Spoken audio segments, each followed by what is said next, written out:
Welcome to Walk in Truth. These are the Bible teachings of Pastor Michael Lantz, equipping you to reach out with God's truth to all people and how to apply that truth to today's issues, trends, and culture. Learn more when you visit walkintruth.com.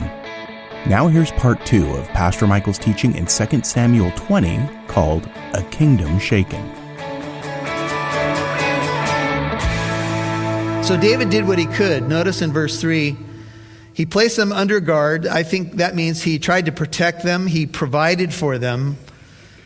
And they needed a lot of care. They needed maybe just a shoulder to cry on. And David was the man that they looked to. So he probably had to spend a lot of time just trying to hear them out and try to do some repair. And I will tell you this, that anybody, and I'm sure this room has people in it, who's ever been through abuse, whether it's this type of abuse or even physical abuse, it's going to take some time to recover. And David, if you could see David in this moment as a type of Jesus Christ, can be there for you even if you've been abused, even if you've been wronged by another individual. And the statistics are pretty scary on how often this happens and how little it's actually talked about.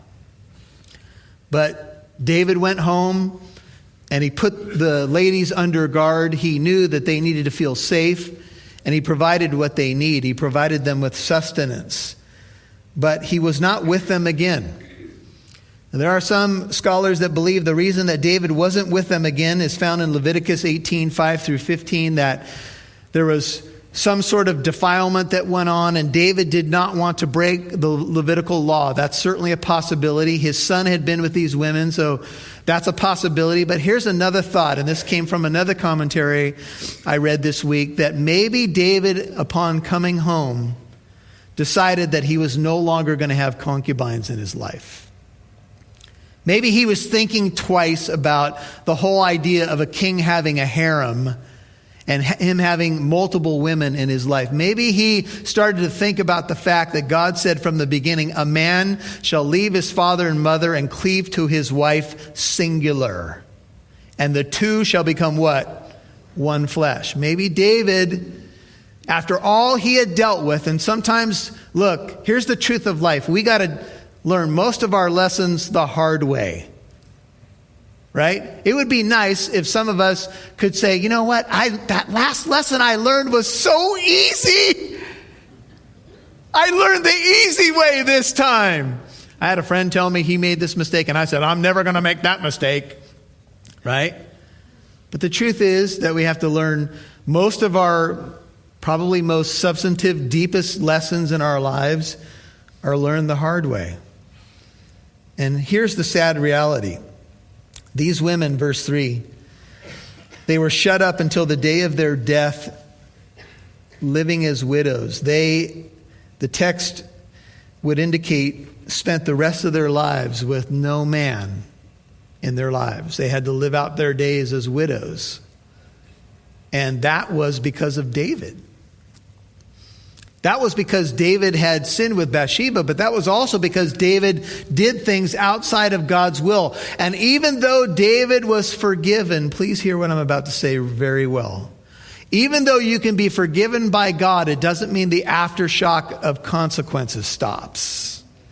And even in the light of forgiven sin, and I'll take it a step further, even when you try to make things right after you've sinned, it doesn't mean that everything's just going to be great. Maybe you formulated a plan that, you hear about, okay, bringing sin into the light, or you want to ask for forgiveness. Some years ago, I had a friend tell me that he was confronted with such issues, and so he decided that he would go to his spouse and ask for forgiveness for some past, I'll put it, indiscretions. And he had in his mind how it was going to go. I'm going to go and I'm going to confess, and my spouse is going to be so wonderfully thrilled that I confess this stuff and hold me and say, it's okay, you're forgiven. Oh, it's so brave of you. And that's what he thought until he confessed it. And it didn't go the way he had it in his mind. It was hard for months after that. Because we think, sometimes the motivation for us to do something like that is about us. It's not about the other person. I got to get this off my chest so that way I can be done with this. And so I need you to hear me, right? Sometimes even in our apologies, we don't have the right motive. And so David had to deal with the reality. And as one author put it, David was not the kind of king who could wipe away their tears. But Jesus is that kind of king. And so even when it looks like, I could go to counselors for the next 10 years and they can't wipe away my tears, but there is a king who can wipe away every tear from your eyes. Amen. He's the stable king. And one day he will wipe away every tear from our eyes. The wrongs that we have done to others and the wrongs done to us were nailed to the cross. That's the kind of king we serve. And the king said to Amasa, verse 4, call out the men of Judah for me within 3 days and be present here yourself. Now there was something else that David had to deal with. He had to deal with Sheba, who was leading this rebellion. So he had to comfort the ladies. He got home from what he had to deal with. And it wasn't just, I'm going to sit on the throne, I think I'll watch a Dodger game or something. No. He had to go immediately to work, and he called Amasa. And Amasa went out to call the men of Judah. He was the man who had replaced Joab as being the commander of the army, even though Amasa was the commander for the rebellion, but David had forgiven him.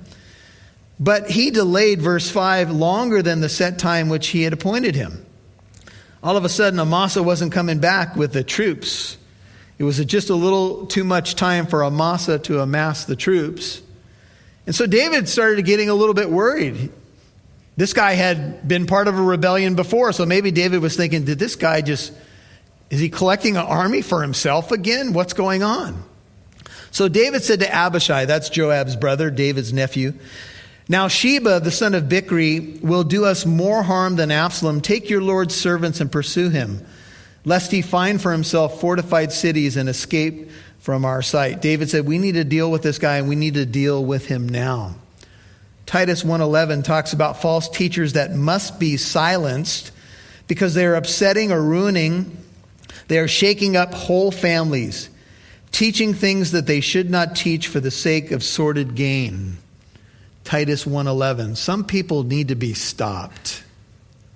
Some false teachers absolutely need to be silenced because of the damage that they're doing to other people. On Living Truth Radio, or it's now called Walk in Truth, this morning, you may have heard it, I was dealing with Jehovah's Witnesses. And sometimes when you deal with a cultic movement, people get mad at you. But I'm willing to risk someone mad at me if they can meet the true Christ.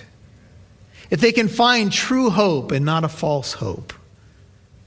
And David knew that he had to deal with Sheba because Sheba was trying to draw people away from the kingdom and away from their true king. And he was dangerous.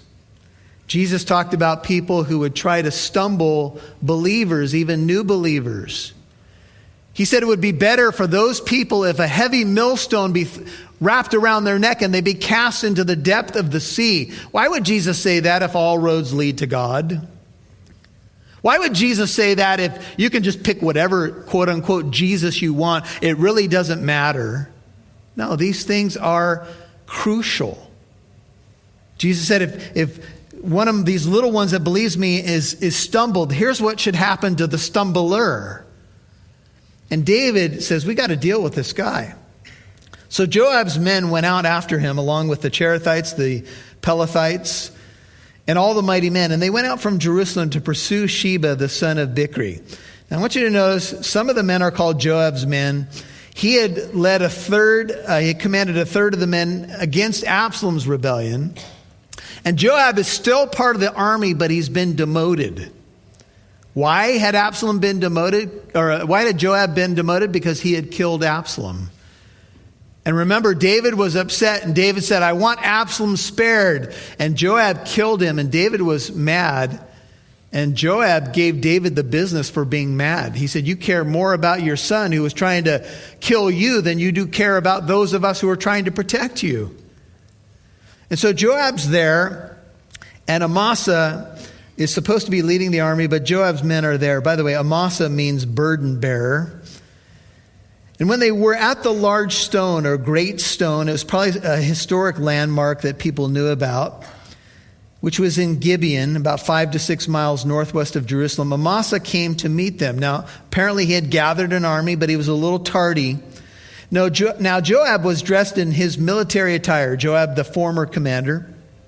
And over it was a belt with a sword, probably a small dagger. In its sheath fastened at his waist, and he went forward, and it fell out. Now, all of a sudden, Amasa shows up with a group of people he's gathered. He's probably heading back to Jerusalem to get his orders from the king. Probably something like this: hey, king, I finally got the army together. Maybe he was met with some resistance because of what he had done formerly with Absalom. You'll hear more from Pastor Michael in a moment. Did you miss part of today's message? You can always listen again on demand. Catch every teaching from Pastor Michael Lantz on the Walk in Truth app or wherever you listen to podcasts. It's an easy way to keep growing in God's Word and stay grounded in biblical truth throughout your week. Just search for Walk in Truth and start listening anytime. Your financial support helps keep Walk in Truth on the radio, and it also helps us reach people all over the world through the podcast. That means someone driving home from work, someone on a morning walk, or even someone on the other side of the globe can hear the hope of Jesus right when they need it most. And here's the cool part: every gift helps. Even a small step like becoming a monthly partner for just $5 a month makes a big impact. Think about it. For the price of less than one coffee, you could help keep Bible teaching going out day after day. So would you join us? Head over to walkintruth.com. That's walkintruth.com and become a partner today. And thank you. We'd love to hear from you.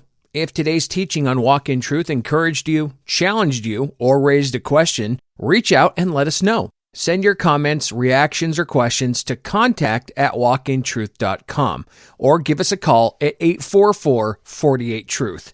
Your story and feedback matter, and they help us continue equipping believers to apply God's truth to their daily walk. That's contact@walkintruth.com or 844-48-TRUTH. We look forward to hearing from you. We'd love to see who's listening, so please connect with us on Facebook or Instagram. Just do a search for Walk in Truth Show. Now, back to Pastor Michael Lantz right here on Walk in Truth. And over it was a belt with a sword, probably a small dagger. In its sheath fastened at his waist, and he went forward, and it fell out. Now, all of a sudden, Amasa shows up with a group of people he's gathered. He's probably heading back to Jerusalem to get his orders from the king. Probably something like this: hey, king, I finally got the army together. Maybe he was met with some resistance because of what he had done formerly with Absalom. And so they meet at this large stone, and Joab, who's still there and dressed in military attire, he's the former commander, so no love lost between these two guys, right? Here's your replacement standing there. Here's a man who led a rebellion against David, a man you've always been faithful toward, even though you didn't always do things the way David would like. And you see him at this landmark, this large stone. You go walking up, and all of a sudden, if we put it in modern vernacular, your gun falls out of your holster. Now, if you're Amasa, you might be thinking, that's interesting. Well, as he walks up, his sword falls out. And Joab said to Amasa, "Is it well with you, my brother?" This is really a Hebrew greeting. It's shalom. We might say it in modern vernacular. "Hey, bro, how you doing?" "Peace, brother." And Joab took Amasa by the beard with his right hand to kiss him. Now, I don't recommend that any of you guys do this.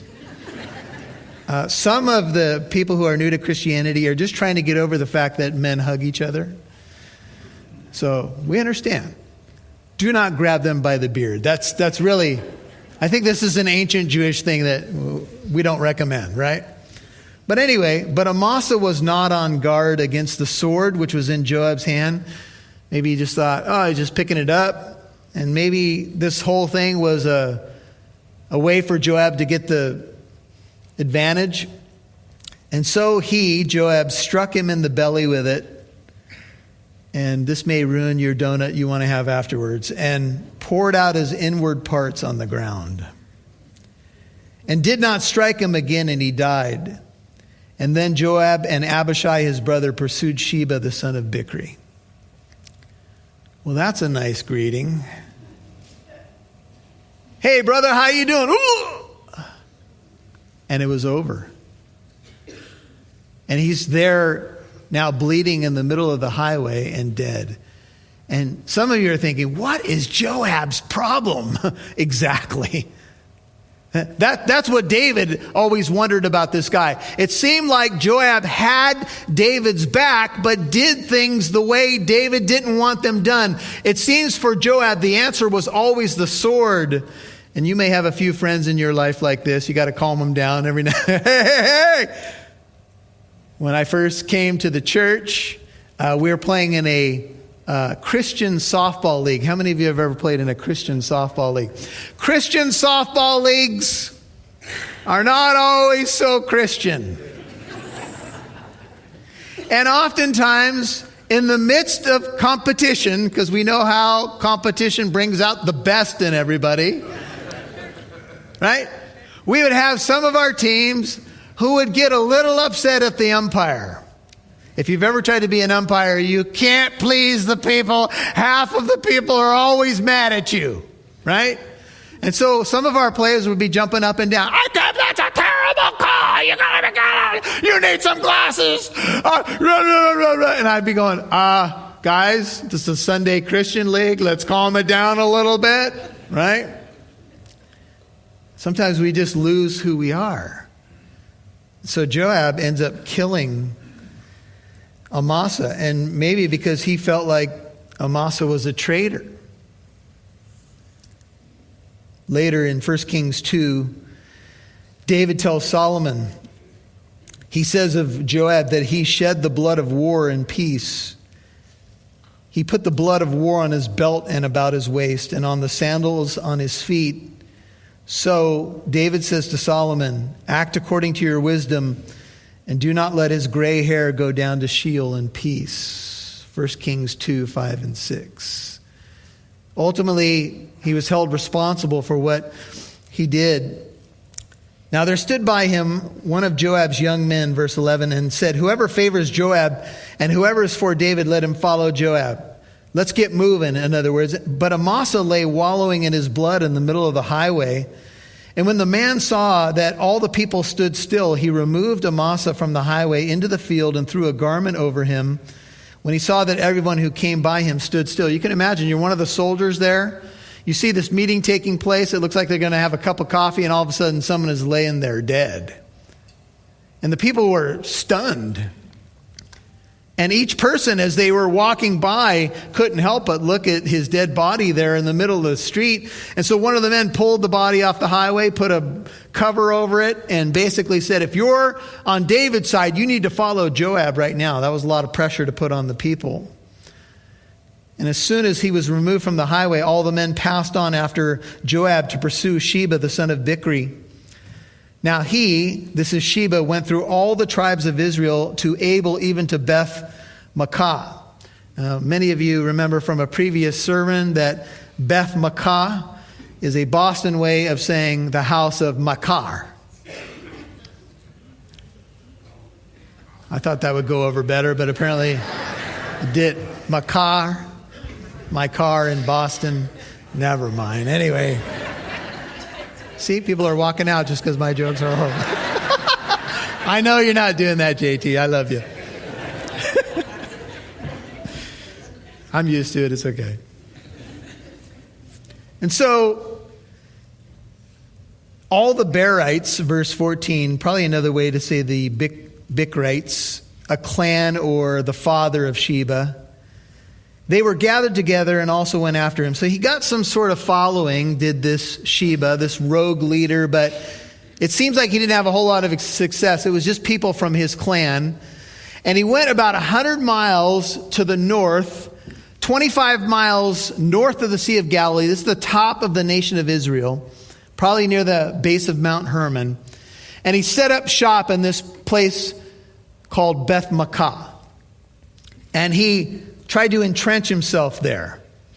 And so here comes the pursuit, and they came and they besieged him at Abel, Beth-Makkah, and they cast up a mound against the city. This would be a siege mound. This is how ancient warfare took place. They would start using the earth and stuff like that, and they would, if you had a wall, they would start just building this ramp until they could get to you. If you ever get a chance to go to Israel, you can go to the top of a place called Masada. And it's this ancient fortress that was built by King Herod, and you got to go up on a cable car basically to get up there. And the Roman army built a siege ramp all the way up this steep hill to finally get to the people that were up there. And it would take them weeks, months, even years to do it. But in ancient warfare, if you had a wall, this is what they do. They just start the earth and they just start building up a ramp until they finally could get to you. And so they're there. They cast up the mound, verse 15, middle. They stood at its rampart. All the people who were with Joab were wreaking destruction in order to topple the wall. They were beating on the wall. Now, if you're one of the people in the city and Sheba has just come by lately and you're like, all right, what's all the hubbub about? Well, there's some people here mad at Sheba. Now, here's the way sometimes things work. Somebody like Sheba gives a great speech and says, follow me, forget about David, follow me. He prints posters and that kind of thing, right? And people go, yeah, you know what, Sheba's the man, Sheba. And then all of a sudden, you're held up in some city and Sheba has an army mad at him. How committed are you now to Sheba? Those are questions you need to ask, right? You've been listening to A Kingdom Shaken, Part 2 on Walk in Truth. That was Pastor Michael's teaching in 2 Samuel, chapter 20. You can email Pastor Michael with questions or prayer requests at contact@walkintruth.com. Now here's Pastor Michael with a final word. Well, I think we'd all have to admit that when conflict arises, we can get emotional. And we can respond emotionally instead of hearing really and going to God's wisdom. We could do that old knee-jerk reaction where we just, we get defensive. We hear someone critique us or say something that we don't necessarily like. And the number one response is defensiveness. And that's not good because nobody's above critique, right? And even if we don't think that what that person is saying is sound, we can at least hear. I've noticed with a lot of things, I could probably pull something out of a critique, even if I felt 95% of it was wrong. I could ask myself, well, can I learn something from that part of it or that piece of it? I think David's been a good example of that, at least at some points in his life. And I think that's the example that we want to be as well. I heard a brother say, I think this was Michael W. Smith, being interviewed recently. He said, I'm trying to get to a point in my life where I become unoffendable. Wow. Where I become unoffendable. Now, he didn't say he was there, but he said it's a goal. Have you ever had that on your goal list? I want to get to a point in my life where I'm unoffendable. Wow. I think you'd have to be at a point where it's not about you anymore. And that's a hard place to be. But what a good place to be. Wouldn't that set you apart? If people saw you as really someone that was unoffendable, because you're not trying to necessarily, be defensive or do anything over the top. You're just being who you are. Boy, that's a tough one. It really struck me, but it's something to think about, isn't it? And it's a good way to navigate life, making it about God and others as much as possible. This Walk in Truth, if you're new to us, I'm Pastor Michael Lantz, and the ministry Walk in Truth is backed by a church called Living Truth Christian Fellowship in the city of Corona. Hey, if you go to walkintruth.com, you can check out the church behind the ministry. You can find out how to become a monthly partner, clicking on the donate tab. You can learn a little bit more about who we are and why we're doing what we're doing here, teaching through the Word of God podcasting and on radio stations, and become a Walk in Truth partner. We could use many more. We have opportunities. We'd like to walk through many open doors, but we need more partners. So check it out. It's walkintruth.com. Check it out today, and we'll catch you right here tomorrow. Walk in Truth is a listener-supported ministry. Your financial partnership helps us broadcast on this station and provide the podcast for free. Also, more people like you can dive deeper into the Word of God and apply it to their life. Please consider becoming a Walk in Truth monthly partner of at least $5 a month, or give a one-time gift. Please visit walkintruth.com to give. And join us tomorrow for part 3 of A Kingdom Shaken. I'm Mike Massaro. Thanks for listening to Walk in Truth, where it's our goal to equip you to reach out with God's truth to all people.